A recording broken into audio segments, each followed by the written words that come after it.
మహాగణాధిపతయే నమః. సదాశివసమారంభాం శంకరాచార్యమధ్యమాం అస్మదాచార్యపర్యంతాం వందే గురుపరంపరాం. శ్రీమాత్రే నమః. ప్రేక్షకులందరికీ స్వాగతం.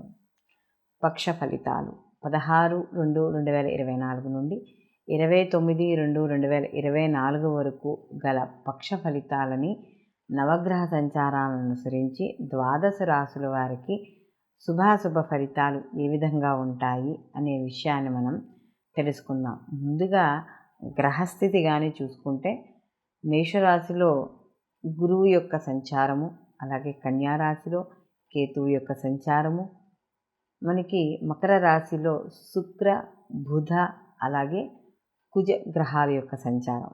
బుధుడు మనకి ఫిబ్రవరి 20వ తేదీ నుండి మకరం నుండి కుంభరాశిలోకి ఆయన మార్పు చెందడం అనేది జరుగుతుంది. అలాగే కుంభరాశిలో రవి శని యొక్క గ్రహాల యొక్క కలయిక, అలాగే 20వ తేదీ నుండి కూడా బుధుడు అక్కడ యాడ్ అవ్వడం అనేది జరుగుతుంది. మీనరాశిలో మనకి రాహు యొక్క సంచారము, చంద్రుడు యొక్క పక్ష ప్రారంభంలో మేషరాశిలో ఈయన యొక్క సంచారం మొదలయ్యి ఆయన ఈ యొక్క పక్షాంతానికి అంటే మనకి ఈ యొక్క 29వ తారీఖు కల్లా తులారాశిలోకి ఈయన ప్రవేశం అనేది అంటే ఆయన సంచారం అనేది జరుగుతోంది. కాబట్టి ఈ 15 రోజులు కూడా ఈ నవగ్రహ సంచారాలు ఏవైతే ఉన్నాయో వీటి యొక్క స్థితి వీక్షణ యొక్క సంచారాన్ని అనుసరించి ఈ యొక్క ద్వాదశ రాశుల వారికి కూడా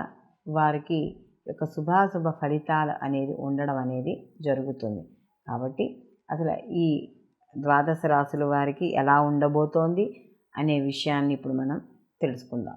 మీనరాశికి రాశాధిపతి వచ్చి గురువు. మీనరాశిలోకి పూర్వభద్ర 4వ పాదము, ఉత్తరాభద్ర 1, 2, 3, 4 పాదాలు, రేవతి 1, 2, 3, 4 పాదాలు మనకి ఈ యొక్క మీనరాశిలోకి రావడం అనేది జరుగుతుంది. మీనరాశి వాళ్ళకి ఈ పక్ష ఫలితాల్లో కానీ చూసుకుంటే వీళ్ళకి కాస్త అంటే ఆరోగ్య విషయాల్లో సామాన్యంగా ఉంటుంది. అలాగే వృత్తి ఉద్యోగ వ్యాపారాల పరంగా ఎవరైతే ఉన్నారో వాళ్ళకి కాస్త లాభదాయకంగా ఉండడం అనేది జరుగుతుంది.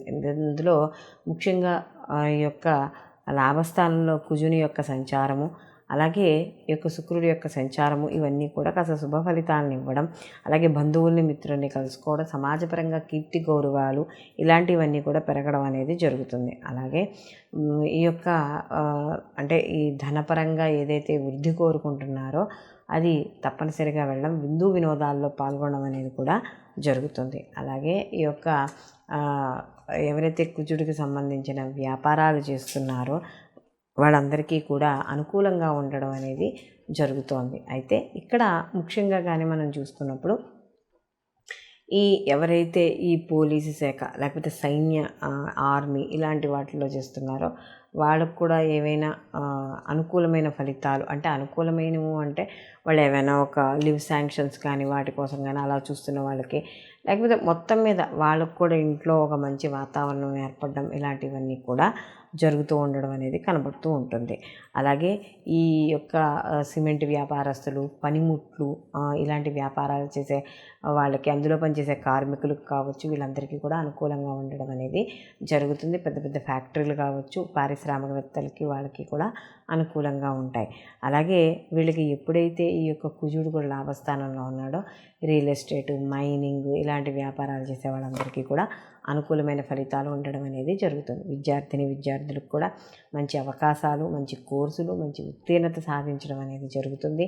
అలాగే వీళ్ళు చేసే ఏదైతే వృత్తి ఉద్యోగ పరంగా ఉన్నాయో అవన్నీ కూడా లాభదాయకంగా ఉండడం అనేది జరుగుతుంది. అయితే కేవలం ఇక్కడ భార్యాభర్తల విషయాల్లో వాటిల్లోనూ అలాగే భాగస్వామి వ్యాపారాల్లో మాత్రం కొద్దిగా జాగ్రత్త వహించండి. మాట్లాడేటప్పుడు వ్యవహారపరంగా జాగ్రత్త వహించుకుంటే సరిపోతుంది. అలాగే సినీ, కళా, రాజకీయ రంగాలు ముఖ్యంగా ఎవరైతే కళారంగాల్లో ఉన్నారో వాళ్ళందరికీ కూడా అనుకూలమైన ఫలితాలు, మంచి అవకాశాలు, అలాగే ప్రోత్సాహకరంగా ఉండడం అనేది కూడా జరుగుతుంది.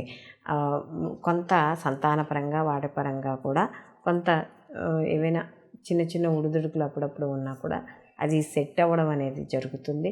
శుభవార్తలు అనేవి వీళ్ళు తప్పనిసరిగా వినడం అనేది జరుగుతుంది. మీ కుటుంబ వృద్ధి, ధన వృద్ధి కూడా వీళ్ళకి ఏర్పడడం అనేది జరుగుతుంది. చిన్న చిన్న ఖర్చులు అనేవి ఉంటాయి. అందులో ఏనాడు శని యొక్క ప్రభావం, రవి శనిలిద్దరూ కూడా కాస్త వ్యయంలో ఉండడం వల్ల కాస్త చిన్న చిన్న అనవసరమైన ఖర్చులు కావచ్చు, ప్రయాణాల వల్ల కావచ్చు, ఏదో రకంగా కాస్త శ్రమ అనేది ఉండడం అనేది జరుగుతుంది. వీళ్ళు అలాంటి వాటిని కొద్దిగా వ్యతిరేక ఫలితాలు ఏవైతే ఉన్నాయో వాటిని అనుకూల ఫలితాలుగా మార్చుకుందుకు వీళ్ళు ప్రతి నిత్యము కూడా దుర్గా ఆరాధన ఎక్కువగా చేయడం, రోజు మంగళచండీ పారాయణ చేస్తూ ఉండడం, అలాగే రాహుకాల దీపాలు పెట్టడం, లేదా మీకు ఈ యొక్క ఆదిత్య పారాయణ చేసుకోవడం ద్వారా మరిన్ని మంచి ఫలితాలు పొందడం అనేది జరుగుతుంది.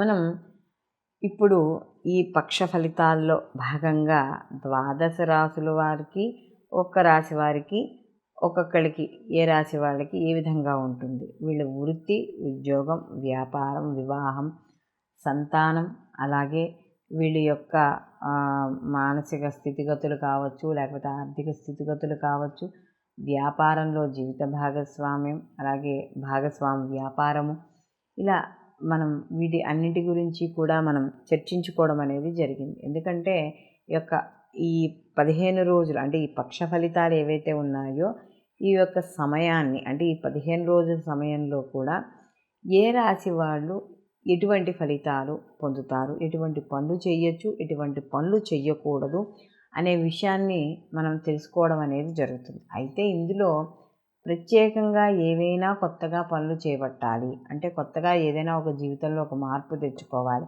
అది ఉద్యోగపరంగా కావచ్చు, వ్యాపారపరంగా కావచ్చు, వివాహపరంగా కావచ్చు, అంటే దైనందిక జీవితంలో కాకుండా ప్రత్యేకంగా మనం ఏదైనా ఒక కార్యక్రమాన్ని మొదలు పెడుతున్నప్పుడు ఈ యొక్క గోచార ఫలితాలతో పాటు జన్మజాతక ఫలితాలు కూడా తప్పకుండా పరిశీలనలోకి అనేది తీసుకోవాలి. ఎందుకంటే ఇప్పుడు ఈ యొక్క ఏవైతే ఈ యొక్క పక్ష ఫలితాలు ఉన్నాయో ఇవి కేవలం గోచార ఫలితాలను మాత్రమే చెప్తుంది, అంటే ప్రజెంట్ ఎలా ఉన్నదని మాత్రమే చెప్తుంది. అయితే మనకి జన్మజాతకం అనేది మనకి ఫ్యూచర్ని కూడా మీ యొక్క వ్యక్తిగత జాతకం కాబట్టి దాని యొక్క ఫలితము మంచైనా చెడైనా కూడా దాని యొక్క తీవ్రత అనేది ఎక్కువగా ఉండడం అనేది జరుగుతుంది. మంచి ఉందనుకోండి, ఒకవేళ గోచారంలో బాగాలేకపోయినా కూడా మీ యొక్క జన్మజాతక ఫలితాలు శుభ ఫలితాలుగా ఉన్నాయి కాబట్టి మీకు శుభ ఫలితాలే, ఏదైనా ఒక కార్యక్రమం మొదలుపెట్టినా, ఒక పని చేపట్టినా కూడా శుభ ఫలితాలే ఎక్కువగా ఉండడం అనేది జరుగుతుంది. కాబట్టి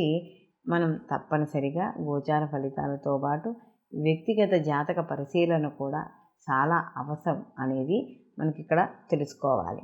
కాబట్టి అందరూ కూడా ఈ యొక్క పక్ష ఫలితాలతో పాటు వ్యక్తిగత జాతక ఫలితాలను కూడా మీరు పరిశీలనలోకి తీసుకుని అప్పుడు మీ యొక్క ముఖ్యమైన పనులు చేపట్టేటప్పుడు నిర్ణయాలు అనేవి తీసుకోవాలి. సర్వేజన సుఖినో భవంతు, లోకా సంస్థ సుఖినో భవంతు.